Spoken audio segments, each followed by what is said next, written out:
Et si je vous disais que le pain que vous mangez chaque matin, celui qui semble si innocent, pourrait être l'un des pires ennemis de votre santé? Ce que vous croyez inoffensif pourrait silencieusement détruire votre équilibre. Vous pensez tout savoir? Attendez d'entendre la vérité. Je suis médecin, à la retraite depuis plusieurs années. J'ai vu tant de visages défiler dans mon cabinet, des jeunes, des anciens, des mères inquiètes, des hommes fatigués, et trop souvent, des regards pleins de résignation. Ce regard que l'on porte quand on pense qu'il n'y a plus d'issue, plus de plaisir, plus de liberté, à cause d'un diagnostic qu'on traîne comme une chaîne aux pieds, le diabète. Ce que je m'apprête à vous dire n'est pas ce que vous entendrez dans une brochure médicale glacée.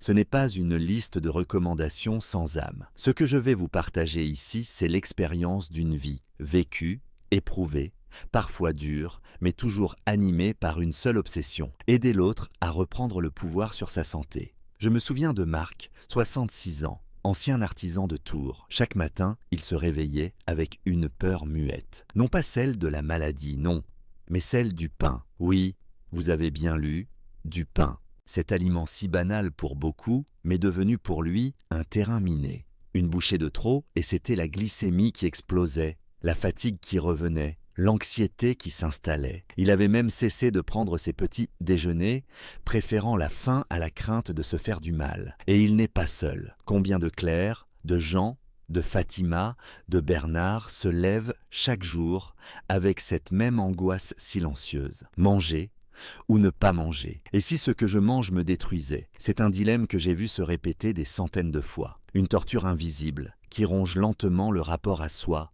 au plaisir, à la vie quotidienne. Mais ce que peu de gens savent, ce que même certains médecins oublient de dire, c'est que le problème ne vient pas du pain lui-même, il vient de ce que nous ignorons à son sujet. Il vient du fait que l'industrie agroalimentaire a perverti notre alimentation, nous donnant des produits vides, raffinés, sucrés en douce, pauvres en fibres, et qui déclenchent dans l'organisme des réactions brutales, violentes, imprévisibles. Et c'est là que je veux vous emmener, car il existe un autre chemin.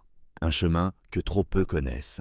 Un chemin où le pain, oui, le pain, redevient un aliment de soin, un compagnon du matin, un rempart contre les pics de sucre, un allié pour votre énergie, votre morale, votre digestion. Je vais vous parler aujourd'hui de 5 pains que j'ai recommandés à des dizaines de patients et que j'utilise moi-même. Des pains riches en fibres, en nutriments, aux indices glycémiques modérés, aux vertus anti-inflammatoires.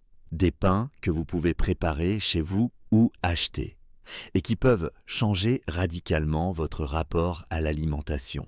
Mais avant d'entrer dans le vif du sujet, je veux vous poser une question. Une question qui peut sembler simple, mais dont la réponse en dit long sur vous, sur ce que vous croyez encore possible. Feriez-vous le choix de renoncer à tout plaisir pour éviter le risque, ou chercheriez-vous une voie qui vous permet de vivre mieux, sans vous priver? Si ce que je dis résonne en vous, si cette histoire ressemble à la vôtre ou à celle d'un proche, alors je vous invite à rester avec moi. Car ce que vous allez découvrir dans cette vidéo n'est pas seulement une liste d'aliments. C'est peut-être le début d'une nouvelle façon de vous nourrir, de vous écouter, de vous libérer. Avant de continuer, si vous souhaitez soutenir cette chaîne, je vous invite à vous abonner dès maintenant. Un simple geste pour vous, mais une source d'encouragement précieuse pour moi, afin que je puisse continuer à partager ces connaissances et ces histoires avec vous, semaine après semaine. Et maintenant, pour vous impliquer dès le début, j'aimerais vous poser une question de réflexion, de choix de vie. Si vous deviez choisir, quel serait pour vous le plus grand danger pour un diabétique? A. Manger sans plaisir, par peur de tout. B. Manger en conscience, avec des choix adaptés. Répondez-moi en commentaire. A ou B? J'ai hâte de lire vos réponses. Nous nous retrouvons dans un instant pour entrer dans le cœur du sujet. Ces pains qui peuvent, à eux seuls, redonner un sens à votre petit déjeuner. Pendant plus de 40 ans, j'ai exercé la médecine générale dans un quartier populaire de Bordeaux. Et avec les années, une chose est devenue évidente. Bien manger, ce n'est pas une question de régime, c'est une question de survie. Une survie douce, silencieuse, quotidienne. J'ai vu des centaines de patients vivre avec le diabète, se débattant avec les mêmes doutes, les mêmes frustrations. Est-ce que ce que je mets dans mon assiette me protège ou me détruit? Cette question revient sans cesse, et elle mérite des réponses concrètes, humaines, enracinées dans la réalité. Je me souviens d'un patient, Hugues, 58 ans, ancien boulanger. Il avait développé un diabète de type 2 après des années de vie professionnelle rythmées par les viennoiseries, les baguettes blanches, les goûters sucrés. Un jour, il m'a dit avec une voix brisée: « Docteur, c'est cruel. Moi qui ai vécu de la farine et du pain, on m'interdit désormais ce qui m'a fait vivre. » Cette phrase m'a bouleversé et je lui ai répondu: « Ce n'est pas le pain qui est le problème, Hugues, c'est le mauvais pain. » Oui, car tous les pains ne se valent pas. Et c'est justement ce que la plupart des gens ignorent. L'idée que le pain est à bannir pour un diabétique est une fausse certitude, née d'une méconnaissance profonde des mécanismes nutritionnels. Le vrai danger, ce n'est pas le pain en soi, c'est le pain raffiné, appauvri, transformé industriellement, qui libère dans le sang un sucre violent, brutal, impossible à contrôler. Mais il existe une autre réalité, plus douce, plus juste. Il existe des pains qui nourrissent sans agresser, des pains qui ralentissent l'absorption du glucose, qui soutiennent la digestion, qui rassasient durablement, qui ne trahissent pas. J'en ai identifié 5 types de pains que je recommande régulièrement et qui ont changé la vie de nombreux patients. Le premier, c'est le pain au quinoa. Ce n'est pas un pain que l'on trouve dans toutes les boulangeries, mais ceux qui l'ont adopté ne reviennent jamais en arrière. Le quinoa à la base est une graine, pas une céréale, et elle contient tous les acides aminés essentiels, ce qui est rare dans le monde végétal. Transformée en farine, elle donne un pain à la fois moelleux et dense, riche en protéines complètes et en fibres. Ce pain a un avantage capital. Il régule la glycémie naturellement. À chaque bouchée, le sucre est absorbé plus lentement, plus progressivement. On se sent rassasié longtemps, sans lourdeur ni coup de fatigue. Le deuxième, c'est le pain aux graines de lin. Ces petites graines brunes ou dorées, sont de véritables concentrés de santé. On y trouve des oméga-3 végétaux, connus pour leurs effets anti-inflammatoires, ce qui est essentiel pour un diabétique, car l'inflammation chronique est souvent un facteur silencieux de complications. Ce pain a également une texture un peu rustique, mais chaleureuse, avec un léger goût de noisette. Et surtout, il ralentit la digestion des glucides, évitant les pics soudains de glycémie. Le troisième, plus connu, mais trop souvent mal compris, c'est le pain complet. Mais attention, pas n'importe quel pain complet du supermarché. Il faut un vrai pain complet, fait avec de la farine intégrale non raffinée qui conserve le germe et le son du blé. Ce pain est riche en vitamine B, en magnésium, en fer et surtout en fibres solubles, qui ont un effet régulateur puissant sur le métabolisme du sucre. Il offre une énergie constante, évite les fringales et contribue même à un meilleur transit intestinal. C'est le pain du bon sens, celui qu'on devrait réhabiliter dans toutes les maisons. Le quatrième, c'est le pain de seigle, que l'on associe parfois aux pays du Nord, mais qui mérite une place de choix dans notre alimentation.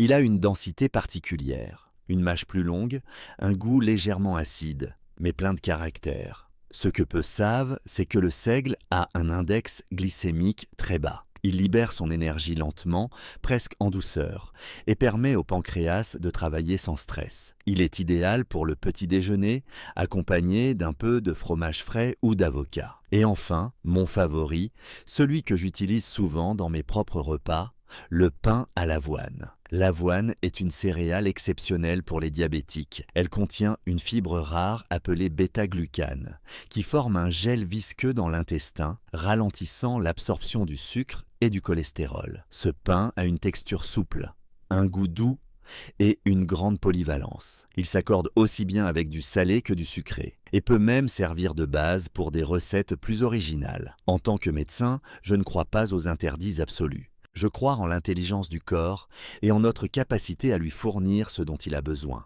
Sans excès, sans carence, mais avec attention. Ces 5 pains ne sont pas des miracles, mais ils sont des outils puissants pour reprendre le contrôle. Ce sont des aliments simples, accessibles, souvent oubliés, mais qui peuvent, à leur échelle, transformer un quotidien dominé par la peur en un espace de confiance et de plaisir retrouvé. Je vous encourage à ne pas seulement les goûter, mais à les comprendre, les apprivoiser, les intégrer dans votre routine. car le but n'est pas seulement de manger bien.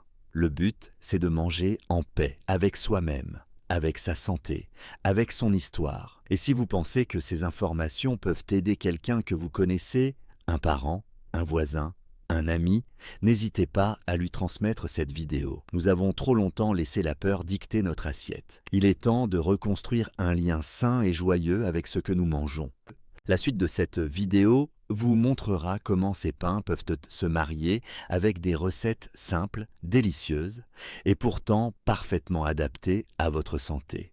Car le pain, le vrai, celui qui nourrit et soigne, existe encore et il vous attend. Aujourd'hui à la retraite, mais mon regard n'a pas cessé d'observer, d'écouter, de ressentir, car ce que je n'ai jamais supporté dans la médecine moderne, c'est cette froideur des prescriptions, cette manière de réduire l'alimentation à un calcul de glucides ou à une liste d'interdits. Ce que j'ai toujours défendu, au contraire, c'est une approche vivante de la nutrition. Manger n'est pas un acte mécanique, c'est une expérience émotionnelle, sensorielle, parfois même spirituelle. Et pour un patient diabétique, cette expérience devient souvent un champ de bataille silencieux. J'ai vu tant de patients s'enfermer dans des repas sans couleur, sans goût, sans âme. « Je ne sais plus quoi manger, docteur ».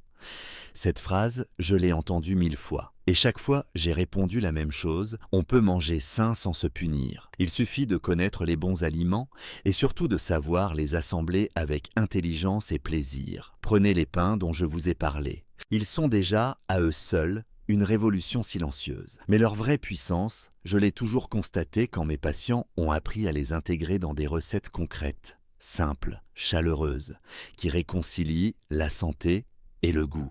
Car un pain, aussi bon soit-il, ne se mange pas seul. Il s'accompagne, il s'harmonise, il devient le socle d'un plat équilibré. Je me souviens d'une femme, Marianne, 70 ans, habitant dans le Périgord. Elle m'a dit un jour « J'ai repris goût à vivre quand j'ai compris que je pouvais encore aimer mon assiette ».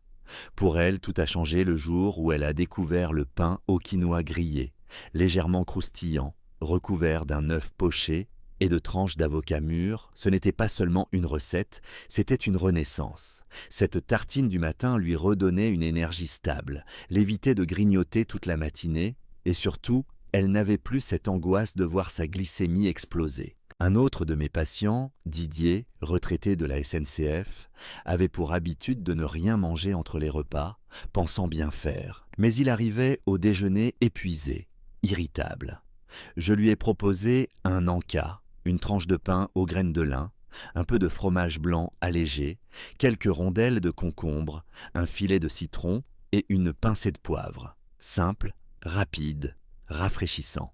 Et surtout, nutritif. Il s'est étonné de se sentir rassasié sans lourdeur. Ce petit changement, à lui seul, a stabilisé ses journées. Et que dire des sandwichs? Ils sont souvent mal vus, assimilés à la junk food, mais ils peuvent redevenir de véritables alliés santé quand ils sont bien composés. Une tranche de pain complet, une couche de fromage frais, quelques feuilles de roquette, des tomates cerises, un soupçon de basilic et un filet d'huile d'olive vierge. Voilà un repas complet, équilibré, qui soutient l'organisme plutôt que de l'alourdir. Ce type de repas, je l'ai proposé à des dizaines de patients qui mangeaient au travail ou entre deux rendez-vous. Ils ne se sentaient plus exclus, plus frustrés. Ils reprenaient le plaisir de manger en paix. Je n'ai jamais oublié non plus ceux qui avaient le bec sucré.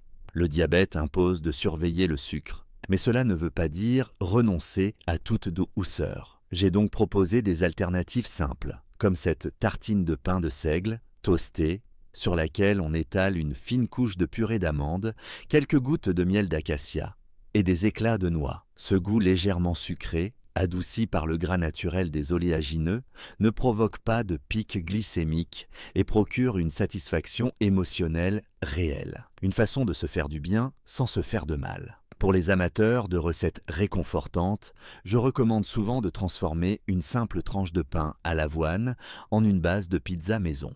Une cuillère de coulis de tomates, quelques tranches fines de courgettes, un peu de mozzarella râpé, des herbes de Provence. On passe le tout au four quelques minutes et on obtient une mini pizza saine, croquante sur les bords, moelleuse au centre et totalement compatible avec un régime diabétique. C'est cela, la clé. Transformer le quotidien sans violence, sans rupture, mais avec créativité. Chaque repas peut devenir une source de stabilité, de plaisir, d'ancrage. Et cela ne demande ni chef étoilé, ni budget exorbitant, seulement un peu de savoir-faire et de bienveillance envers soi-même. Ce que j'ai toujours conseillé et que je continue de transmettre aujourd'hui, c'est une alimentation vivante, qui respecte le rythme du corps, qui respecte la personne. Un pain bien choisi, associé à des ingrédients naturels, frais, non transformés, peut devenir un remède silencieux. Il peut éviter des traitements plus lourds,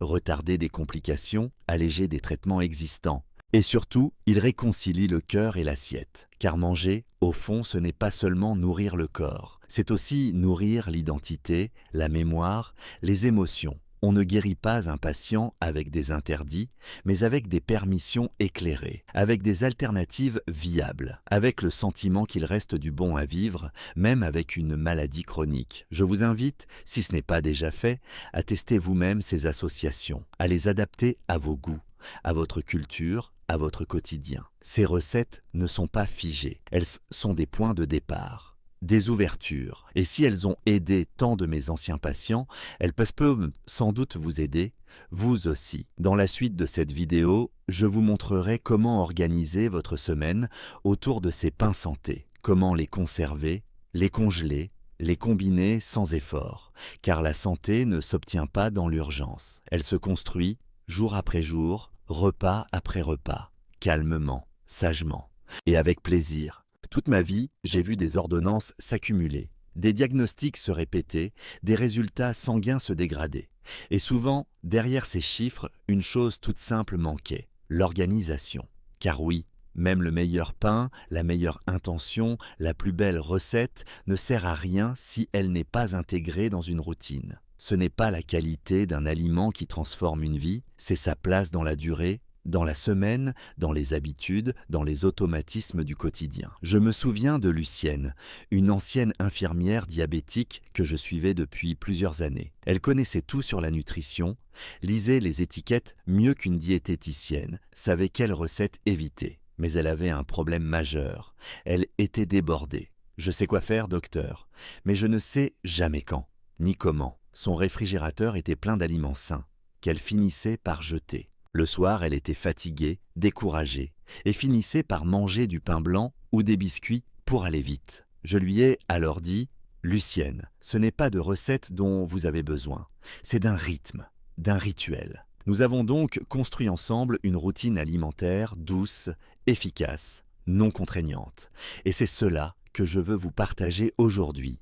Car manger sainement ne doit pas devenir un travail à plein temps. Cela doit être fluide, préparé avec bon sens et surtout adapté à votre vie réelle. La première chose que j'enseigne, c'est la lecture des étiquettes. Je ne parle pas ici de devenir un expert en nutrition, mais de reconnaître les pièges simples. Pain complet, qui n'est en réalité qu'un pain blanc coloré au caramel, sans sucre, qui contient du sirop de glucose, ou encore aux céréales, qui ne contient que des graines en surface. Il faut apprendre à chercher la farine intégrale, l'absence d'additifs, le taux de fibres. Le pain doit nourrir, pas tromper. Et cela, on ne le découvre qu'en regardant les ingrédients, pas le marketing. Ensuite, il y a la préparation en amont. Combien de fois ai-je vu des patients échouer simplement parce qu'ils n'avaient rien de prêt sous la main? Quand on est fatigué, stressé ou simplement pressé, on revient toujours vers ce qui est simple et accessible. Si ce qui est sain est compliqué, il sera abandonné. Je recommande donc toujours de congeler les bons pains en tranches dans des sacs hermétiques avec la date écrite dessus. Il suffit ensuite de passer une tranche au grille-pain ou au four pour avoir en 2 minutes un repas sain, chaud et nourrissant. Cela change tout et cela évite les achats impulsifs. Ou les repas pris à l'extérieur, souvent plus déséquilibrés. Je conseille aussi de préparer à l'avance les accompagnements. Le dimanche, par exemple, vous pouvez couper quelques légumes, préparer une tartinade maison, avocat citron ou mousse léger, fromage frais aux herbes, et les garder au réfrigérateur dans des bocaux en verre. Ainsi, chaque jour, vous avez une base saine à portée de main. prête à transformer une simple tranche de pain en véritable repas équilibré.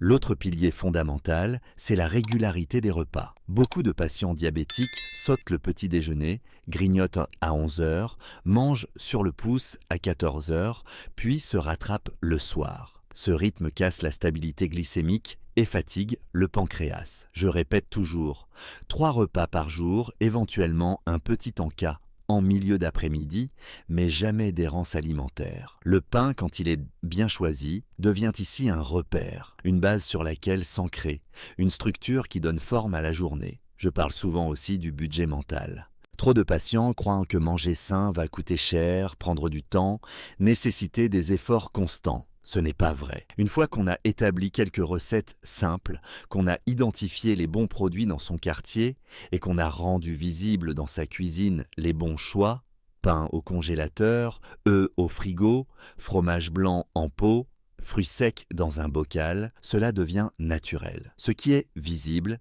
accessible et familier devient utilisable. Le secret n'est pas dans la nouveauté, mais dans la répétition maîtrisée. Je me rappelle aussi avoir conseillé à mes patients de tenir un carnet de bord alimentaire, non pas pour compter les calories, mais pour observer les effets de leur repas sur leur bien-être. Quel pain m'a tenu rassasié? Avec quoi ai-je eu un pic de glycémie?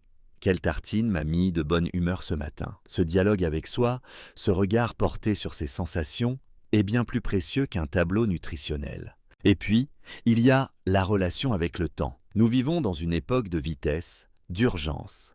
Mais la santé, elle, a besoin de lenteur. Faire une pause pour toaster une tranche de pain, respirer pendant qu'elle chauffe, dresser une belle assiette même si on est seul, c'est déjà un acte thérapeutique. Manger dans de bonnes conditions n'est pas un luxe. C'est une stratégie de soin. Et cela, je l'ai vu, je l'ai expérimenté, je l'ai transmis. Ce que j'essaye de dire, avec toute la tendresse d'un vieux médecin qui a vu la fatigue des corps et des cœurs, c'est que l'organisation alimentaire n'est pas une contrainte, c'est un art de vivre. Un art fait de petits gestes répétés. Choisir, préparer, conserver, réchauffer, savourer. Ces gestes ne sont pas spectaculaires, mais ils changent la vie, ils stabilisent la glycémie, ils soulagent les traitements, ils rendent à la personne le pouvoir de se nourrir avec dignité et intelligence.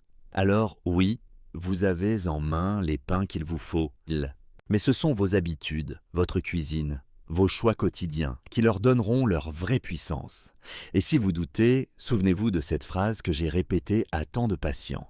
La santé ne se construit pas avec des efforts héroïques, mais avec de petites fidélités quotidiennes. Et dans ces fidélités, le pain peut devenir un pilier, discret, mais essentiel. À mon âge, je pourrais me contenter du silence, du calme de la campagne, de la douceur des matins sans consultation. Mais il y a une chose que je n'ai jamais pu abandonner, même après ma retraite, le devoir de transmettre, car il ne sert à rien d'avoir vu, appris, compris.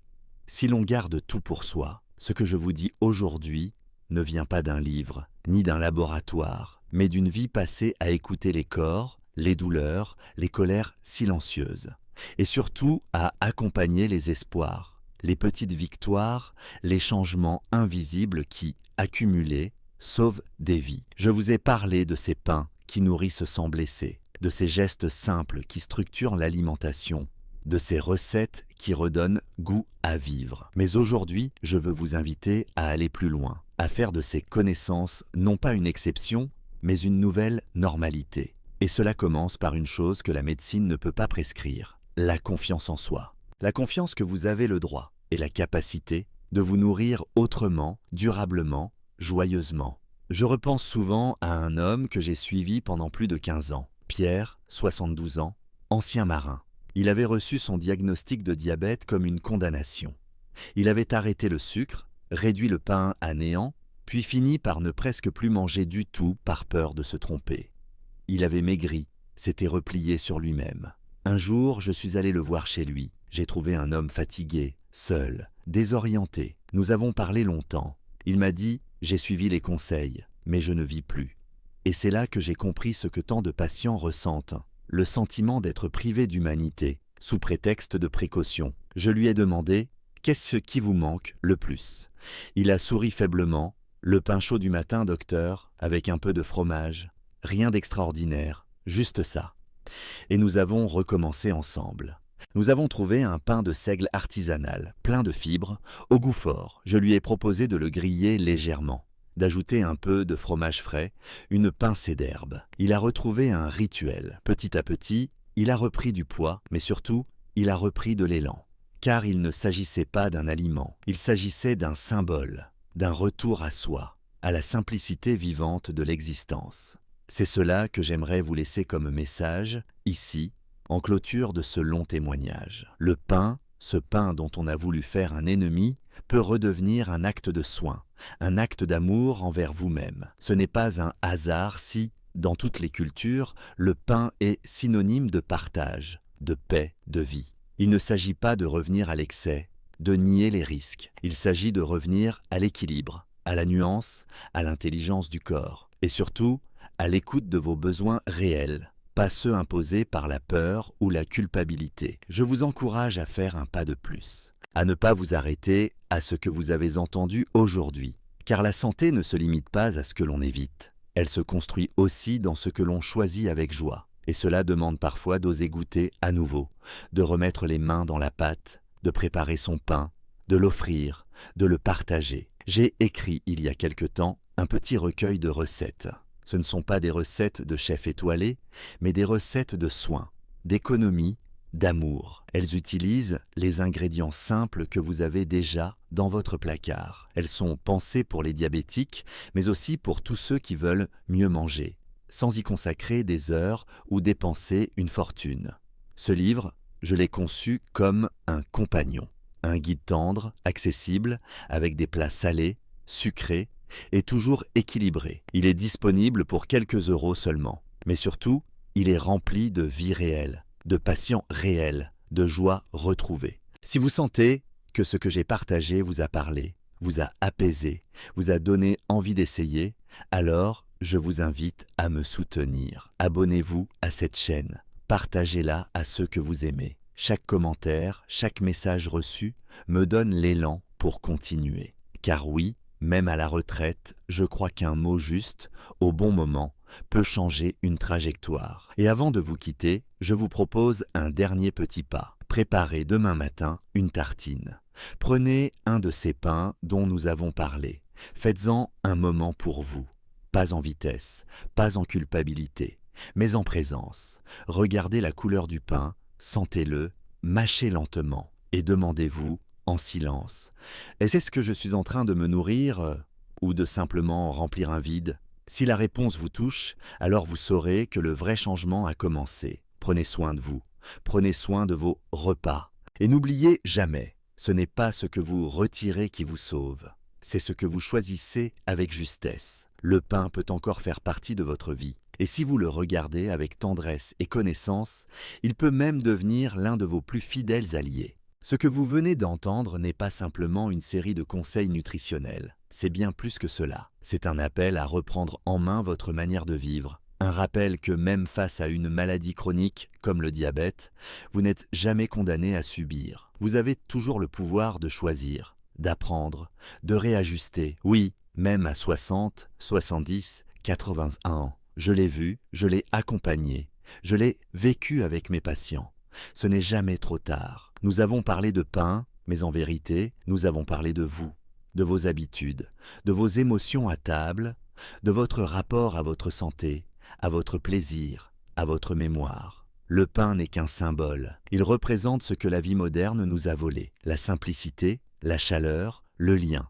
Et pourtant, il peut redevenir un chemin de retour vers une vie plus sereine, plus douce, plus alignée avec ce que vous êtes. Ce que je veux que vous reteniez de tout cela, ce n'est pas seulement une liste de produits à acheter, ni des recettes à suivre. Ce que je souhaite profondément, c'est que vous vous souveniez que vous méritez de bien manger, sans peur, sans honte, sans confusion. Vous méritez de prendre soin de vous sans vous sacrifier. Vous méritez de retrouver du plaisir à nourrir votre corps et votre esprit. Chaque petit changement, aussi modeste soit-il, est une victoire. Choisir un pain plus riche en fibres, préparer à l'avance vos repas, congeler des tranches pour ne pas être tenté de mal manger, ou tout simplement prendre 10 minutes de plus pour vous asseoir et savourer, ce sont des actes de résistance contre l'abandon, contre la résignation. Et ces actes répétés construisent une vie meilleure, jour après jour. Le véritable soin commence par l'écoute de son corps, de ses sensations, de ses émotions face à la nourriture. On ne guérit pas seulement avec des médicaments, on guérit aussi avec la bienveillance, avec le respect de soi, avec la volonté de faire mieux. Un repas après l'autre. Je suis un médecin à la retraite. Je n'ai plus de blouse blanche, plus de cabinet, mais j'ai encore cette voix, cette expérience, cette envie de transmettre. Et si vous êtes encore ici, à lire ces mots, alors peut-être que nous pouvons continuer ce chemin ensemble. Bilan en leçons à retenir. Ne laissez pas les habitudes vous enfermer. Ce n'est pas parce que vous avez vécu d'une certaine manière pendant des années que vous devez continuer ainsi. Il y a toujours une autre façon de faire, une façon plus juste, plus douce, plus adaptée à ce que vous êtes aujourd'hui. Le pain, s'il est bien choisi, peut faire partie de cette transformation. Il peut vous accompagner, vous rassurer, vous renforcer. Faites-en un allié, pas un ennemi. Et vous, quel est votre pain préféré parmi ceux que j'ai présentés? A. Le pain de seigle pour son goût fort et sa digestion lente. B. Le pain d'avoine pour sa douceur et ses bienfaits sur la glycémie. Écrivez votre réponse en commentaire, A ou B, et expliquez pourquoi si vous le souhaitez. Vos partages aideront d'autres personnes à s'orienter, à tester, à essayer. Et si vous avez trouvé cette vidéo ou cet article utile, si vous pensez qu'il mérite d'être partagé à vos proches, alors je vous invite de tout cœur à vous abonner à cette chaîne. Cela m'aide à continuer malgré l'âge, malgré la fatigue. Et si vous le pouvez, même symboliquement, vous pouvez soutenir ce travail par un petit don, un café, 1 euro, ce que vous voulez. Ce geste, même modeste, est pour moi un signe que ce que je fais a du sens, que cela peut encore aider. Et je vous en remercie profondément. À très bientôt pour d'autres partages. Prenez soin de vous, toujours.